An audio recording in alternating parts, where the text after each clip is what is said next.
morning everyone, and welcome back to another beautiful day here in Istanbul, Turkey. We are so thrilled this morning. We are catching a ferry to a district called Kadikoy. So an interesting fact for you guys, Istanbul is one of the few, if not the only major cities in the world that is split into two continents, Europe and Asia. So Turkey is actually 97% Asia and 3% Europe. So we were staying on the European side and now we are going to Asia. So yeah, it's kind of random. I didn't actually know that Turkey was Asian. So yeah, we didn't even expect to go back to Asia this soon, and today we're going to Asia. So yeah, that's really quite cool. And I think it's quite a quick ferry ride there. It only cost us 280 lira. It's a bit of an overcast day, but it's still really gorgeous. I feel like this city just looks great every day. We've got the top level all to ourselves, apart from there's like two guys here, and Carlos and I.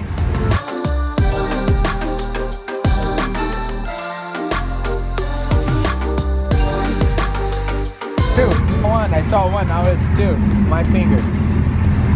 Oh yeah, I see. Didn't see. You saw? I didn't see now. Well, I think we've made it to Asia now, guys. So that was actually a really fast boat ride. Like it probably only took like 10 or maximum like 15 minutes.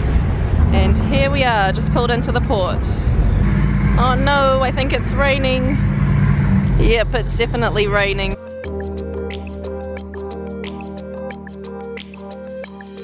We then headed to the streets to explore the shops and the food scene.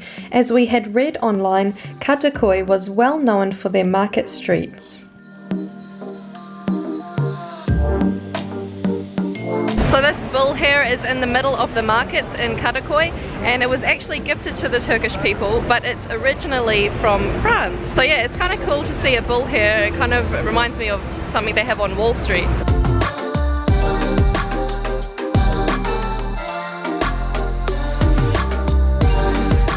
Really a lot of shops in this market area, so they have everything from like clothes to electronics to souvenirs and even food places. So I think maybe today we might try and find some things, because we actually need stuff like phone cases and a handbag at the market.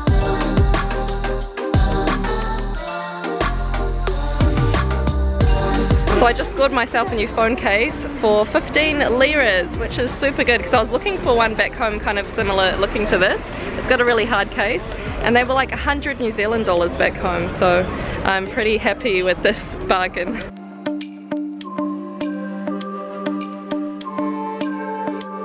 Although Kadikoy is only a quick ferry ride away from the European side of Istanbul, we did notice a difference in ambience here. It seemed much more laid back, modern and youthful. There were quite a few hipster looking cafes with university aged customers, and walking through the back roads we admired the street art and quaint pastel coloured houses. This neighbourhood sure has lots of character. Even if you're not looking to eat or shop, it's a pleasing walk down these streets. Okay, so after all that walking around, we're really quite hungry right now. So we've ordered pide, which is sort of like a Turkish pizza, I guess you could say. And then we ordered lahmacun. So this is also, I guess, a Turkish pizza. So what we've got, it looks like some minced meat with parsley, tomato, and then our pide has cheese on top, and it's on a sort of floury bread. And then they've also given us a side salad with lettuce, lemon and parsley, and then we've got our Turkish teas, and for dessert we have sütlaç, which is a rice pudding. Wow. Yeah. How much did it cost, baby? So altogether this food cost $5 US. 508. So I'm going to try the lahmacun first. Clearly I can't pronounce any of the food, but we sure could eat it. The Turkish style pizzas were both very delicious and fresh. You could taste that the dough had just come out of the oven as it was burning hot. The parsley on the lahmacun gave it a fresh, herby sort of taste, and it seemed to be served on a thin tortilla sort of base, whilst the pide was served on a thick dough bread, and this was one of our personal favourites. Commonly you will see in Turkey it is made fresh in a wood-fired oven. Sütlak is another one of our favourites here in Turkey. This is a rice pudding made from milk, sugar and rice. Inside is a thick custard-looking pudding. It tastes exactly like what it is, sweet milky rice, and it is very addictive, not joking. Once you finish one, you'll definitely want another.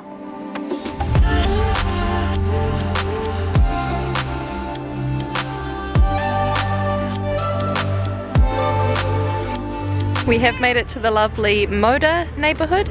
So down here there's a park and it's got a walkway, so you can walk right along the waterfront. And it's very peaceful. It has been raining, so there's not many people down here right now. And yeah, it's just very relaxing. We're going to take a nice little walk along here and see where it... Yeah, nice end of the day. For every human there's one cat. Hello! One thing that's really interesting as well about Istanbul and Turkey overall is that the animals here, so the cats and the dogs, get really well cared for. You'll notice that a lot of locals, they'll leave some cat food or water out for the pets, and even some of them make little shelters. Right there, there is a few. Yeah, so there's some dog ones over there, and we've seen even little shelters made for the cats, so that when it gets a little bit cold or rainy they can just go inside. And even people let them inside their homes and businesses. So it's just really nice to be in a country and to see the street pets getting really well cared for, because a lot of places that we go, you know, you see the dogs on the side of the road and they're like waiting for you to feed them, and you just feel really sorry for the animals. But in Turkey it's not like that. Everyone really loves cats and dogs here, or most people, and you can see that they're just so well looked after. Kudos to Turkish people. Yes, it's just really refreshing to see.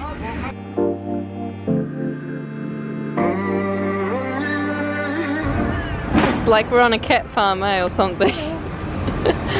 Which one should you pet first? Who's getting all the cuddles? You are! He's purring so much.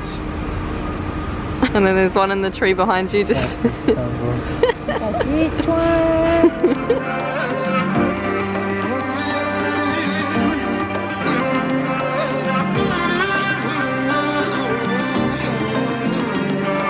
They also have bikes at this park down here, so I guess on like a nice weather day you could ride the bikes along the waterfront here, and apparently they're about 10 lira per hour, but your first 30 minutes is free.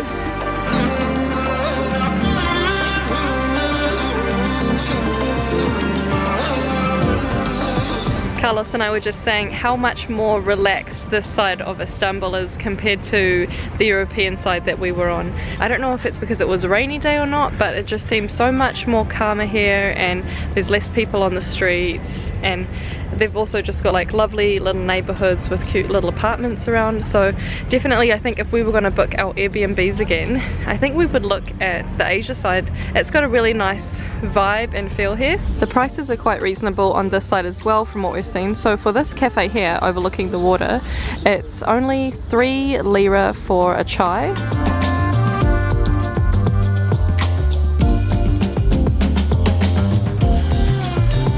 Taxim mi? Oh no, this one. Teşekkür ederim. Okay, so we just got this dessert off the side of the street. It's called shambali, and it looks quite sweet, and there's a peanut on top. I don't know what it is. There you go. Ready? It tastes kind of almondy. It's not too sweet, but it looks sweet though. It's quite sticky though. It is quite sticky. It's like glistening in the light. Later on, we did some research and found out that shambali was actually made with peanuts, lemon, semolina, yogurt and sugar. We then headed to the same restaurant which we had lunch because we enjoyed it so much we wanted to try yet again another Turkish pizza, this time ordering the cheese flavour, which we can highly recommend. That by far tops the other flavours. And we tried a Turkish meatball which tasted of mince, parsley and had a thick breaded coating. Of course, no meal in Turkey is complete without a chai, so we ordered 2 of those. We then headed home bellies full, ready to see some city lights on the ferry journey back to the European side. Another thing to note is that the ferries here offer drinks and snacks on all rides. To continue watching, make sure to click on my Turkish playlist above.